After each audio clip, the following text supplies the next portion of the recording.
Halo teman-teman, selamat datang di channel Dimap.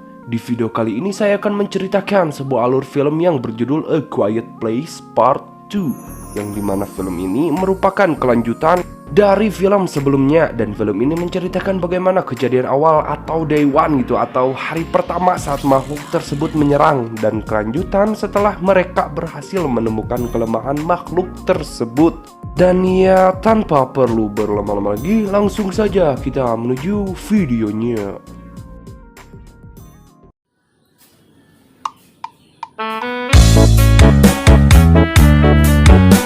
Bentar. Maaf ya, di video kali ini banyak iklan kampret gitu ya, watermark segala macem gitu. Nanti ya kalau ada muncul ya maaf ya, kalau saya potong nanti gak enak gitu kan. Jadi saya masukin aja walaupun udahlah. Yuk balik intro lagi.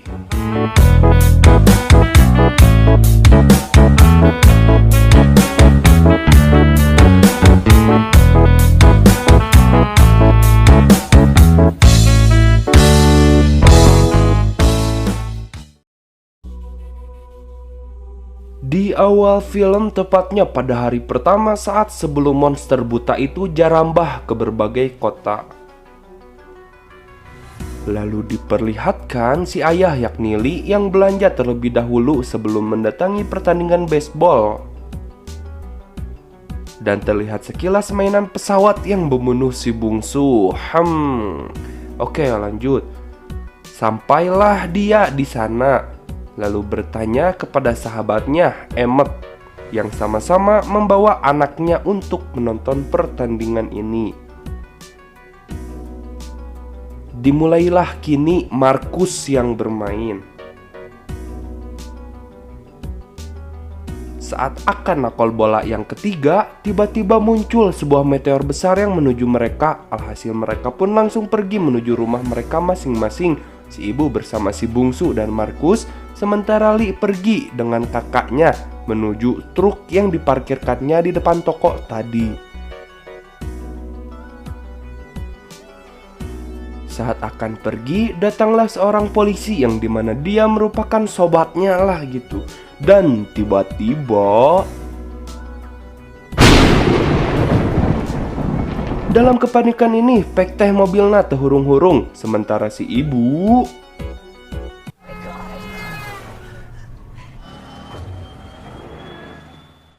ya lalu karena tak kunjung nyala, Lee bersama si kakak pun pergi menuju sebuah bangunan. Dan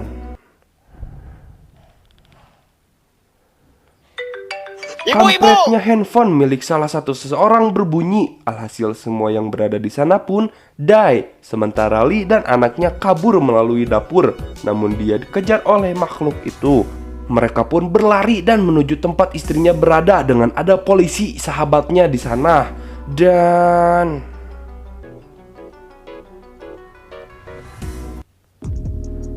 Sin pun beralih menuju kejadian yang dimana mereka sudah berhasil menemukan kelemahan makhluk itu. Lalu film pun dimulai. Setelah menemukan kelemahan makhluk itu, mereka pun mulai melakukan persiapan. Dan saat sore hari, si kakak di sini rupanya berhasil menandai peta dan menemukan tempat yang akan mereka tuju. Karena terlihat api yang muncul di sana ketika sore. Lalu keesokan harinya mereka pun memulai perjalanannya.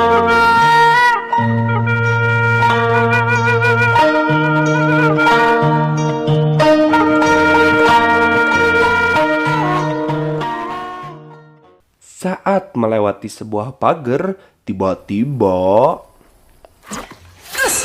rupanya terdapat sebuah jebakan di sana dengan seseorang yang memperhatikan mereka dari jauh. Dan apalagi Markus malah terkena jebakan pemburu dan berteriak di sana. Mereka pun langsung menyiapkan perlengkapan untuk membunuh makhluk itu.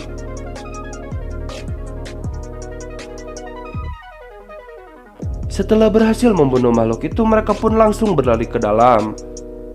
Lalu ada seseorang yang membawa mereka untuk mengikutinya.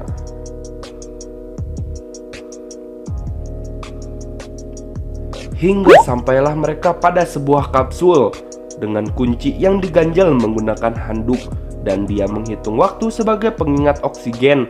Lalu orang tersebut pun melarang mereka untuk lebih lama berada di sini karena persediaan makanan dan air tidak cukup.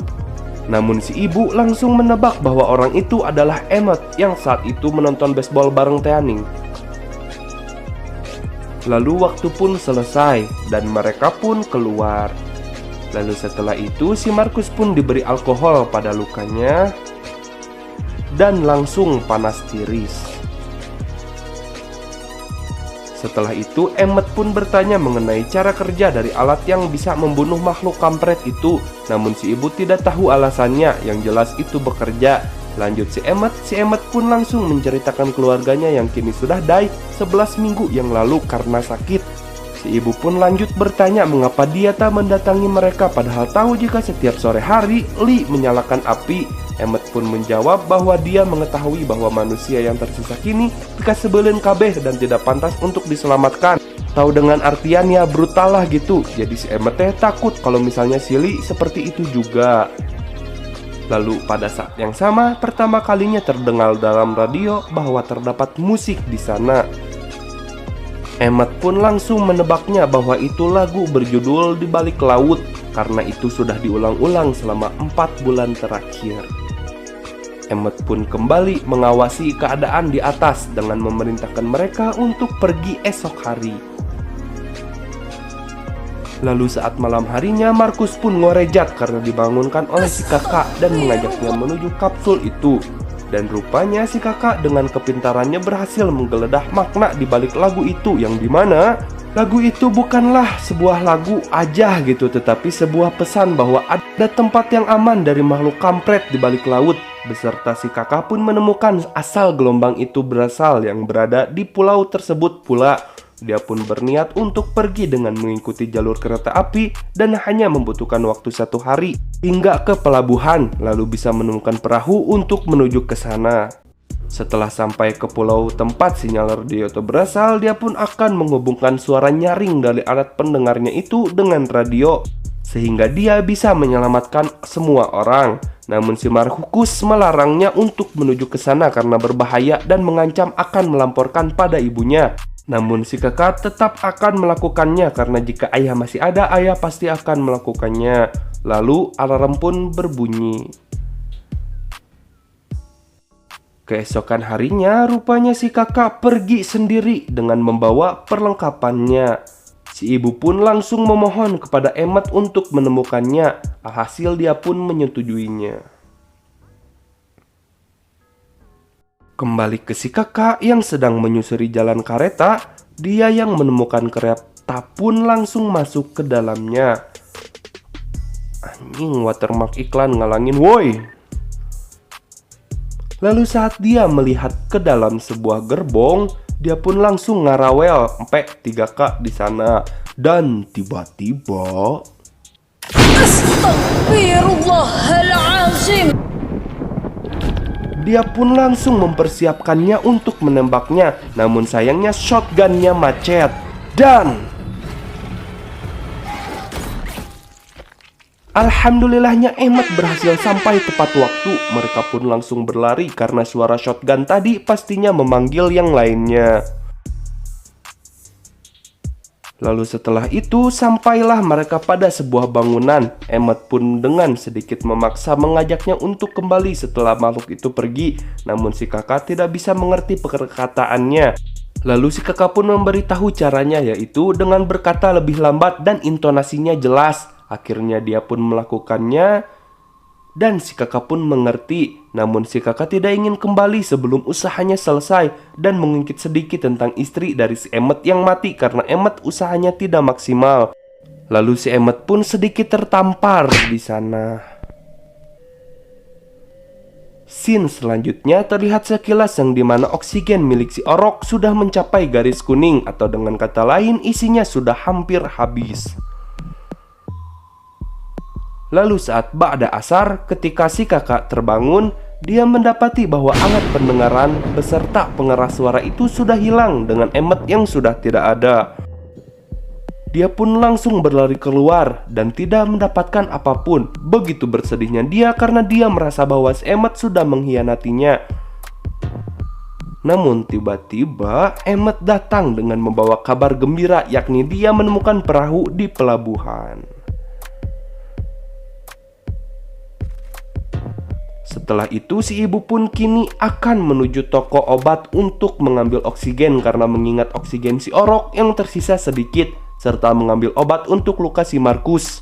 Dan dia menitipkan si Orok kepadanya. Lalu pada saat yang sama mereka pun memulai perjalanan.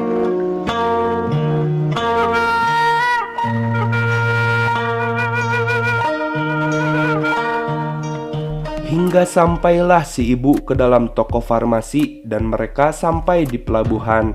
Namun di sisi lain si Markus malah kakalatak menuju lantai atas. Si ibu pun masuk mengambil obat dan membawa 2 tabung oksigen. Sementara si Markus, dia pun melihat sebuah kamar anak-anak dan sesuatu yang tertutup kain. Sementara si Emmet dan si kakak di sini melihat seseorang anak kecil yang berpikarunyaan lah gitu, yang tertunduk lelah, tidak berdaya. Dan saat didatangi dan ditenangkan oleh si Emmet, tiba-tiba dia pun diikat oleh tali dan di ujungnya terdapat sesuatu yang menimbulkan suara nyaring. Dan si Markus, dia yang sedang kekaratak pun tiba-tiba Ibu! dia pun menemukan mayit di sana dan tanpa sengaja menimbulkan suara. Datu bedegong pisan kita cicingku indung cicing. Aduh aing mah. Oke, lanjut. Kembali ke Emmet, tiba-tiba mereka berdua pun didatangi oleh sekelompok makhluk tersisa yang pika sebelum teate. Dan si Markus, dia pun langsung berlari ke dalam karena terdapat makhluk kampret itu. Dan langsung membawa si Orok dengan oksigen yang sudah sangat tipis serta radio ke dalam kapsul tersebut. Namun sayangnya dia tidak menggantelkan kain itu sehingga terkunci dari dalam. Si ibu pun akhirnya sampai dan mendengar kegaduhan dari dalam sana. Dia pun langsung berlari menuju ke dalam. Si Markus yang kehabisan udara pun mendorong-dorong kapsul tersebut yang ternyata sudah tidak bisa dibuka. Lalu mereka pun di sini bergantian dan tabung oksigen dengan si Orok. Sementara si ibu mulai memancing makhluk itu dengan membuat sebuah perangkap di sana. Dan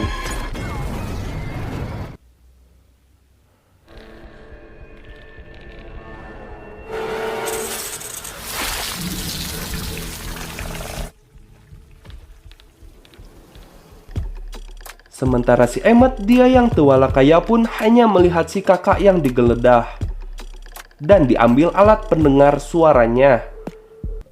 Saat si kakak akan dibawa oleh mereka, dia pun memberikan kode untuk ngegajeleng. Dan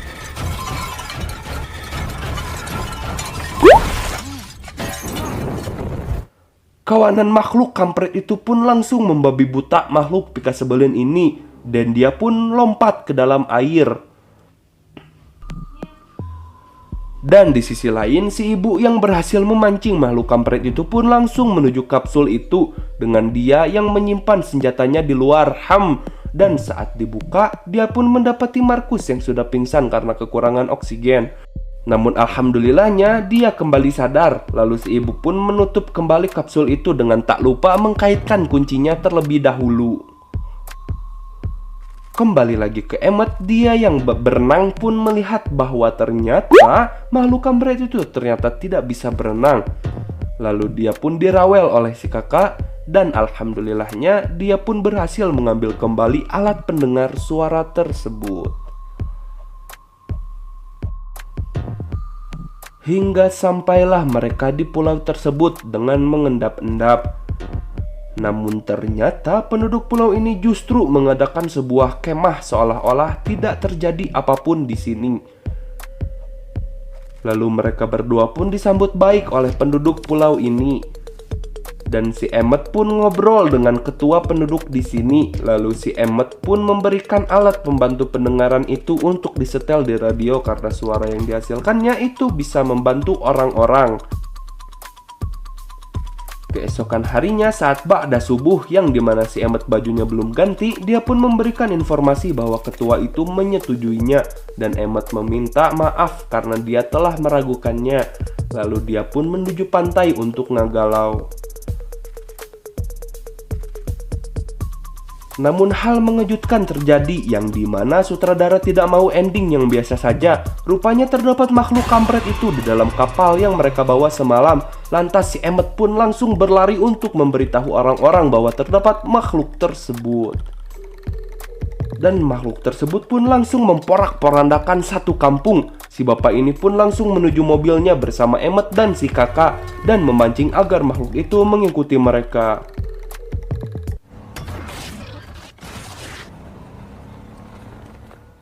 Hingga sampailah mereka di gelombang radio itu berasal. Namun di sini si bapak ini mengira bahwa makhluk itu tertinggal oleh mereka dan akan kembali untuk membawanya kembali. Namun rupanya si bapak itu dirawel, handap dan die saat itu juga. Lalu mereka berdua pun masuk untuk menuju tempat on air dengan makhluk itu yang ikut masuk ke dalamnya gerak. Dan diperlihatkan sekilas yang dimana Markus yang sedang menunggu keberhasilan si kakak melalui radio.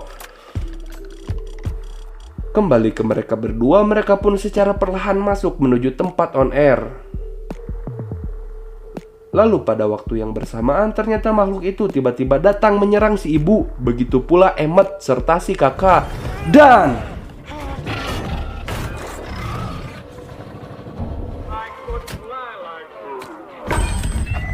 alhamdulillahnya si kakak berhasil mengkonekkan suara tersebut pada radio. Lalu dengan gagah si kakak dan Markus mendekati makhluk tersebut dan membunuhnya.